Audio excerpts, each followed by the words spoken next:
welcome everybody. My name is Dr. George Sparks, and I am the host of Biblical Archaeology from the Ground Down. Today we got another really interesting program with no stranger to us here, Dr. David Graves. He received his PhD from the University of Aberdeen in Scotland. He's been involved in teaching the Bible and archaeology for more than 35 years. He has taught at Oxford University, England, as well as Liberty University School of Divinity. He has also led tours in the Ashmolean as well as the British Museum. He has been active and involved in excavations at Qumran, that would be the Dead Sea Scrolls, the Temple Mount, as well as Shiloh, all in Israel, and my square supervisor, if you didn't know that already, at Tel El Hammam in Jordan. So once again, welcome to our program, Dr. David Graves. Thanks, George. Pleasure to be with you as always. Well, today we're going to talk about, this is cool. I like this topic. The last ones have all been great, and it's the City of David excavation. So people, don't touch that dial. We are going to learn some fantastic stuff today. The City of David excavations. Welcome to the City of David, one of the most fascinating and historically significant archaeological sites in Jerusalem. Located just outside the walls of the Old City, this ancient city was once the heart of Jerusalem, and home to some of the most influential figures in biblical history. Through ongoing excavations, the City of David has revealed many secrets and mysteries, including the remains of a grand palace belonging to King David himself.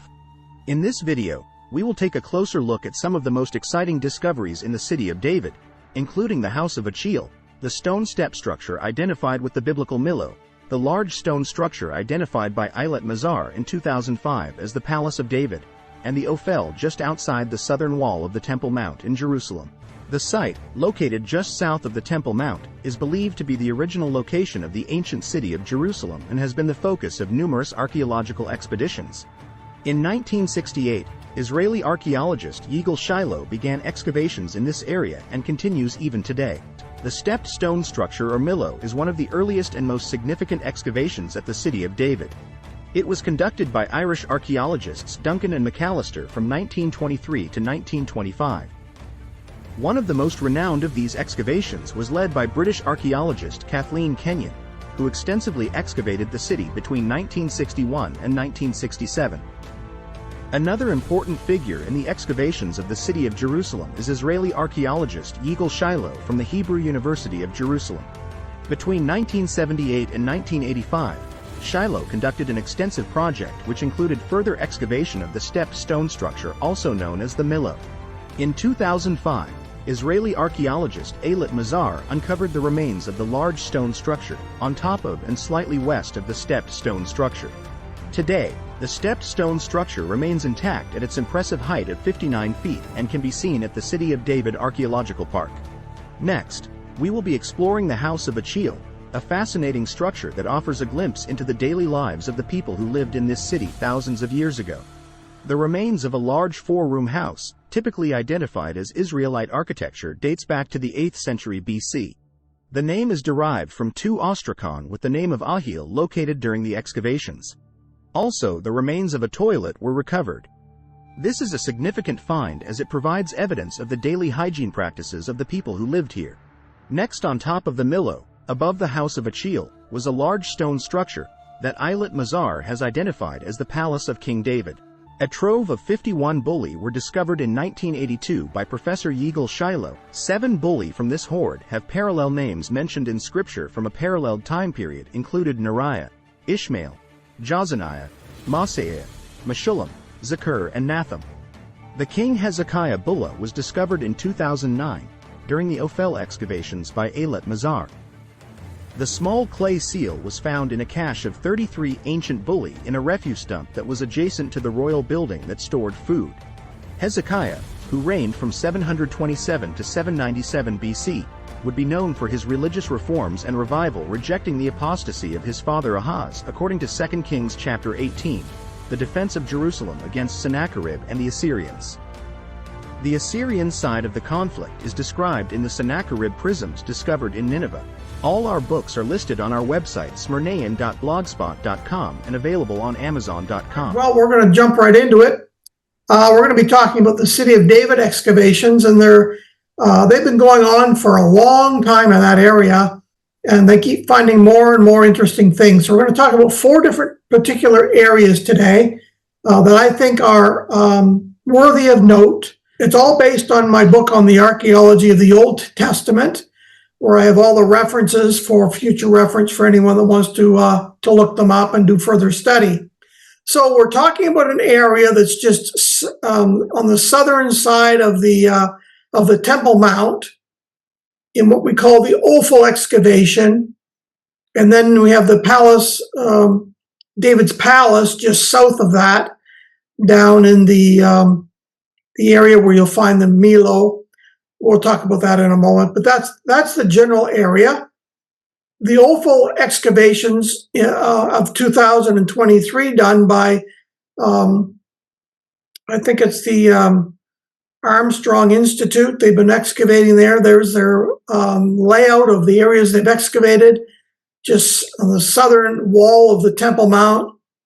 So you can see that they're quite extensive now, and they extend down. They've been doing a lot of work in that area. It's never been excavated down that deep before, so that's pretty impressive. And then just south of that is what we would call the City of David. There's a photograph of all the Ophel excavations as of 2022. Wow. The end of their season.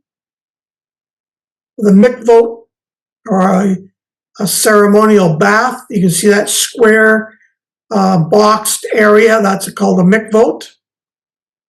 And then we have everything's been cleaned up at the end of the season. We always sweep everything and make sure everything's nice and clean. This is not my excavation, but we do the same thing on all of our excavations.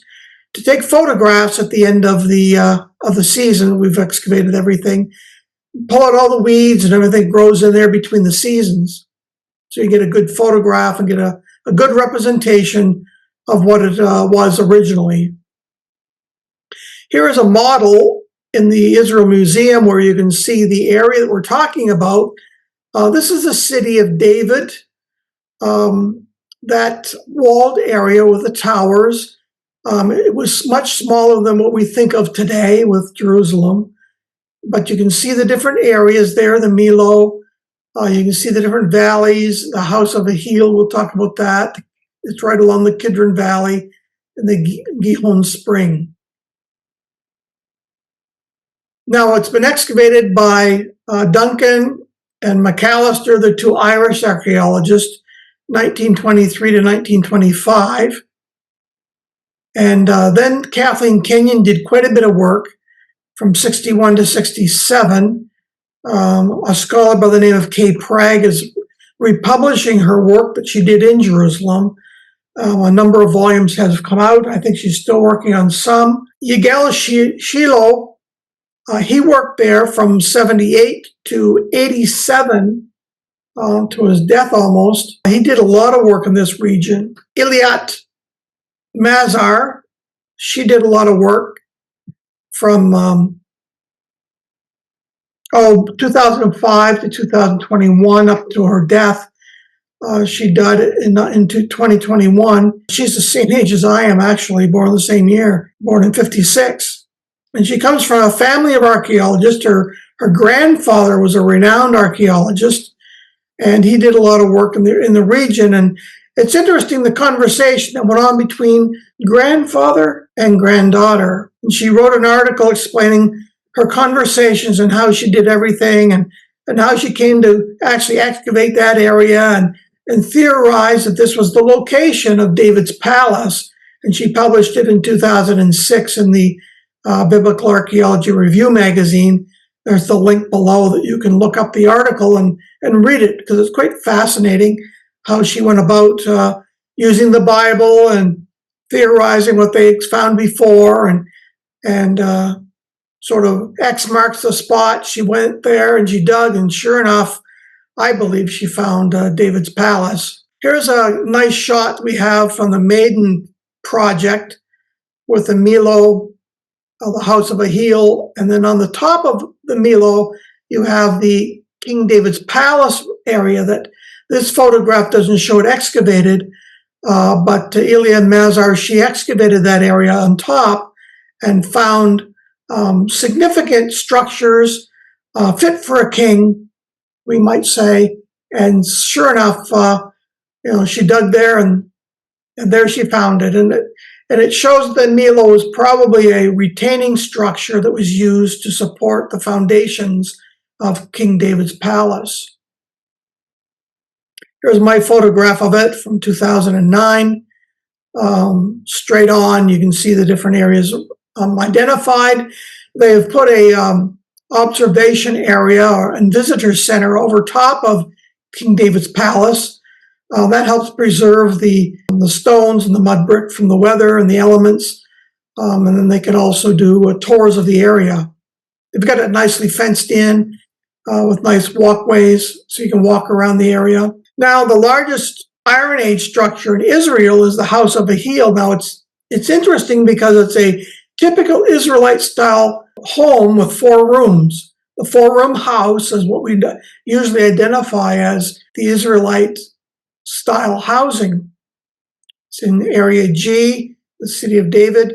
It dates to the First Temple period, or to the end of the First Temple period. Inside the house, they found cosmetics and houseware, all from the ruins of about 586 BC. And it's named because we found an ostracon, which is a broken piece of pottery. They found 2 of them with the name of a heel on them. So that's what they've called it, the House of a Heel, 7th century BC. Another interesting fact about this area is they found 4 toilets have been found in the city of David, and one of them was found in this house.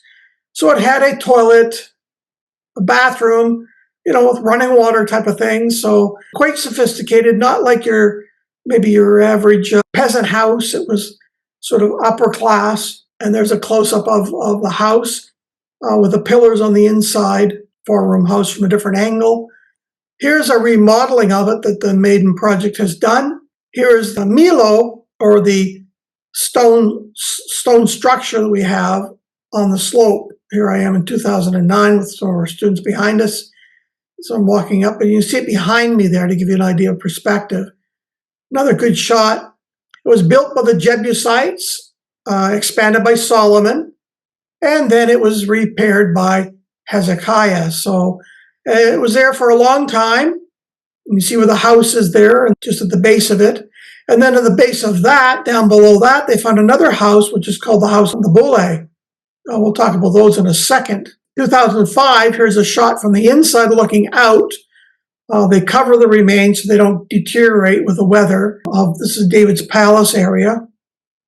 My photograph in 2009, looking inward, you can see the walls that they have uncovered, foundations underneath. Here's a model of it from Lane Rittmeyer, our archaeological architect, who draws on our site as well and has drawn things for us. He did this one. You see the Milo there, the stone step structure with a palace on the top based on the archaeological remains. And the tent of the Ark of the Covenant probably stood in the courtyard and where I've indicated it there. Now, some of the bullae that have been discovered, here's a map of the layout of the Ophel excavation, the stone step structure and the large stone structure in the House of the Bullae.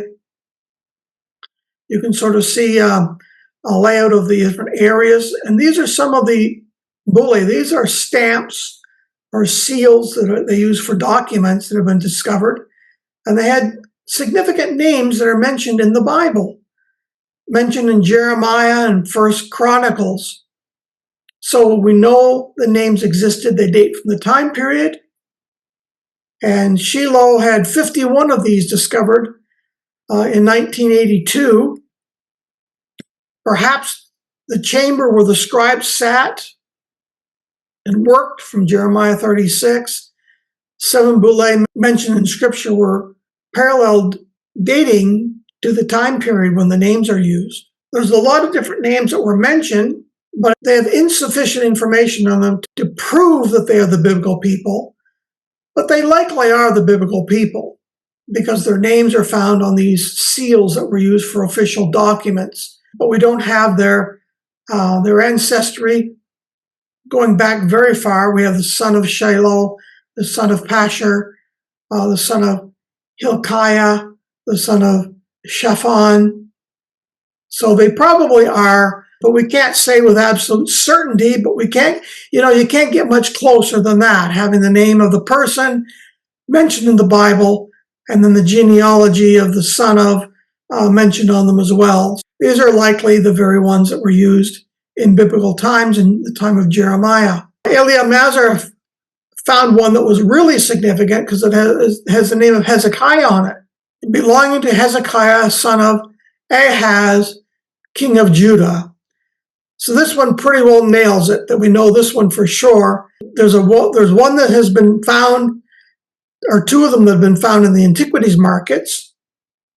They probably are real, but when you find them on the antiquities market, you can't say they're not found in situ, they're unprovenanced, so we can't say for sure. Mazar, she found this one in situ, in the excavation, in the location, from the time period. So it confirms all of it. You can see it looks like a winged scarab. For us, it kind of looks like a bee, a winged bee, but that's a winged scarab on there. And that was very traditional to place these on there. Well, you find them on seals, on top of on jars, on the handles, potter's marks. And this one actually has the name of Hezekiah, son of Ahaz, king of Judah, with his name mentioned on it. So we have Hezekiah's seal that she discovered at the spot and the location. So that's really, I think, insignificant and fun. The other thing that's notable is that we find here a couple of ivory instruments, spoons. These are no ordinary household spoons, as Mazar says. These are ivory. And so these are fit for a king, something that a king probably would use, not just the ordinary individuals. There's probably good evidence to support the fact that she's found King David's house or palace in the city of King David in Jerusalem from the time period. And that's an idea of what the size of it, what it would have looked like. So at the time of King David. Any comments that you'd like to make there, George? I was aware of the house of Hill where they found the toilet seat. Yeah. I didn't realize that there was another structure underneath. Somehow I missed that, where they found bullae, those little seals, earlier. So just, hey, say it. So it does help for multiple people to explain, because the way somebody else says it, the way it's presented, different material is picked up. At least that's what just happened for me. The slides are terrific. The PowerPoint was wonderful, easy to follow. Describe the photograph that's behind you with the Oh, come on now. View of the valley. Well, we're going to be to our left my left would be the Kidron Valley.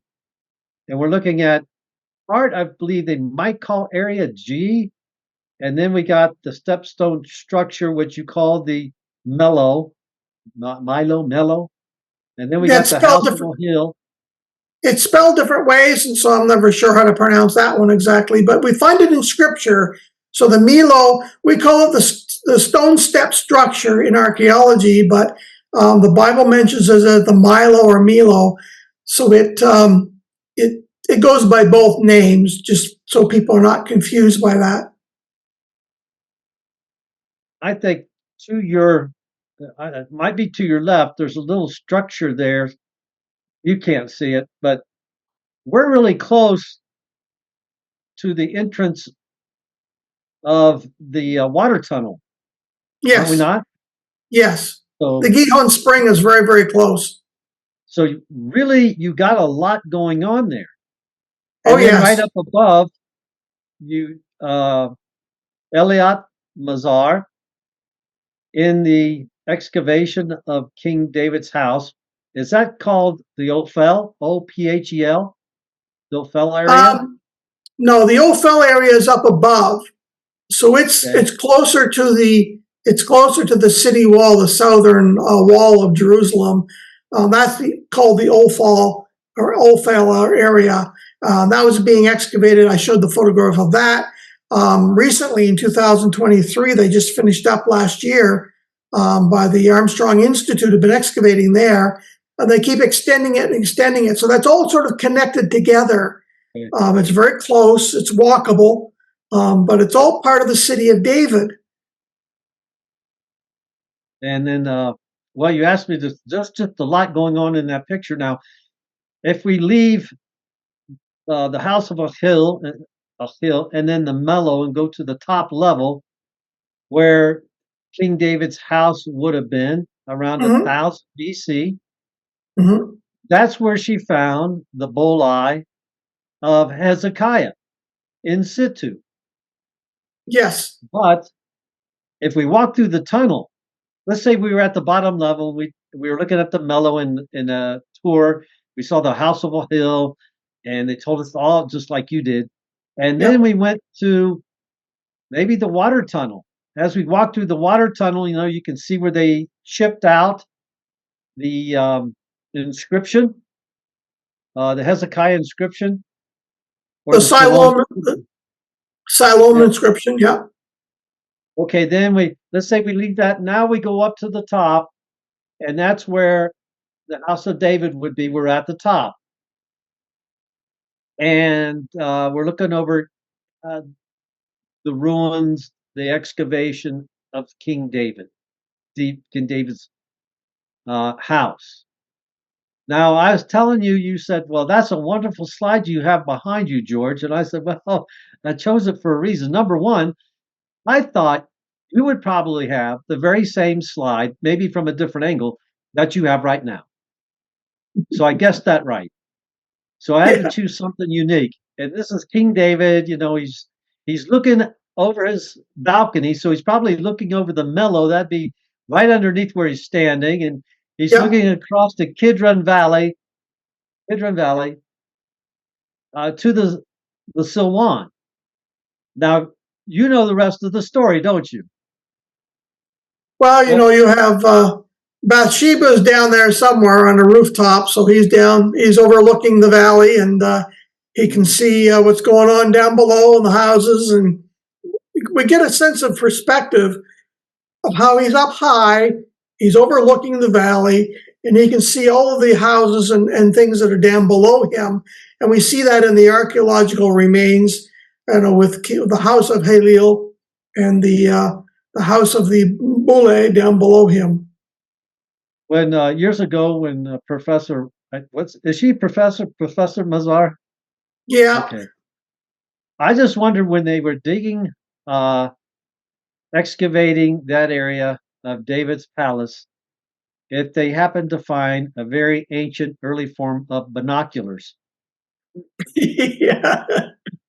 Yeah, they found the bullae, they found the beautiful ivory spoons, Right? which would be only fit for a king to be used. So, I think the pottery also seemed to be more elevated from that region.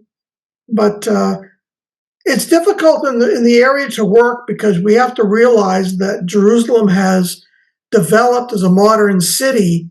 And so you have people living all around that area. So they're only able to excavate it sort of in restricted or small areas. And it continues to grow a little bit year by year.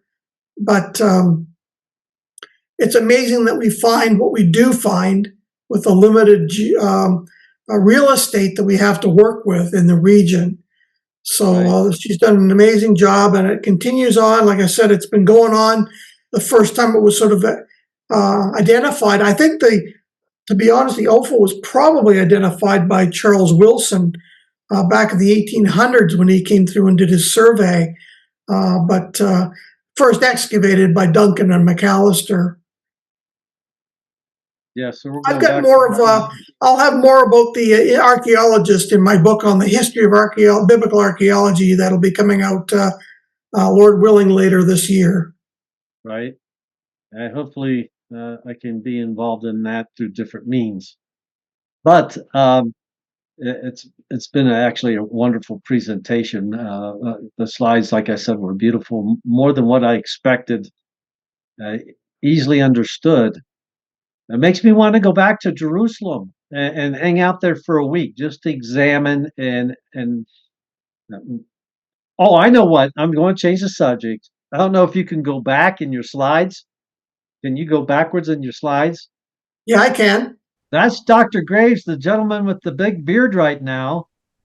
That's the way he looked when he was my square supervisor at Tel El Hammam years ago. Yeah. Not really. Yeah. And I bet if you shaved your beard, you'd be similar to that. I still look pretty young. That's the beard makes me look a bit older. Up at Tel Dan, they found the Tel Dan inscription, which actually mentions the house of David. And Yes. then, according to some very established archaeologists, they found the house of David. Yes. So one is meaning like a dynasty, another term is the actual house. So either way, it's good to go. Yeah, there's no doubt that David was a historical individual and that he lived there in Jerusalem. And now we have some of the archaeological evidence that connects David with, that time period. And the name of Hezekiah, one of the kings of Israel. So we have some really, I think, fascinating artifacts and evidence from archaeology for the rule and the reign of David. There's more, but for today's podcast, I think that that encapsulates what's important with the excavation of the city of David. And there's more work that's going to be done in the future. So who knows what they might uncover in the coming days. Right. Well, Dr. Graves, I appreciate your knowledge of the subject and bringing us through the different areas of the excavation of the Palace of David, along with some of the other surrounding structures and artifacts, such as the bullae. That might be a new term for a lot of people. And those, of course, were the seals that were applied to small documents. And of course, over time, the little, probably maybe made of animal skin or papyrus, deteriorated. So the only thing left is those little clay seals, which are referred to as bullaes. I appreciate your time, Doctor. Always wonderful. Thanks for your time, It's always good to be with you, and talk to you next time on something else of significance and fascinating and fun to talk about. Looking forward to it. Thank you. God bless.